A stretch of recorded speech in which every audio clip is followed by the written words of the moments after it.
Hello friends, உங்க குட்டி குழந்தைங்களுக்கு அடிக்கடி சளி பிடிச்சி மூச்சு விடவே ரொம்ப சிரமப்படுறாங்களா?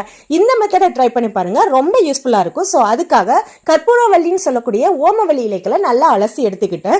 இப்போ இதை விளக்குடைய தணல்ல காமிச்சா நல்லா வதங்கிடும். இதை பிழியும் போது சாறு கிடைக்கும். இந்த சாறு கூட கொஞ்சமா சுத்தமான தேன் கலந்துக்கோங்க விருப்பம் இருந்துச்சுன்னா. ஸோ இதை 8 மாசத்துக்கு மேல இருக்க குழந்தைக்கு 1 ml அளவுக்கு கொடுத்தா போதும். அதுவே 1 வயசுக்கு மேலனா 1 சங்கு அளவு கொடுங்க. வயசுக்கு தகுந்த மாதிரி அளவை அதிகப்படுத்தி கொடுத்துக்கோங்க. டெய்லி ஒரு நேரம் கொடுத்தா போதும். உங்க குழந்தையுடைய நெஞ்சு சளி நல்லா கரைஞ்சிட்டு அடிக்கடி சளி பிடிக்காது, நல்லா நிம்மதியா தூங்கி எழுந்திருப்பாங்க. தென் நம்ம ரெகுலரா ஹோம்மேட் சர்லாக் செஞ்சு கொடுத்துட்டு இருக்கோம். உங்க குழந்தைங்களுக்கு வேணும் அப்படின்னா ஸ்கிரீன்ல தெரியுற வாட்ஸ்அப் நம்பருக்கு ஆர்டர் பண்ணி வாங்கிக்கோங்க.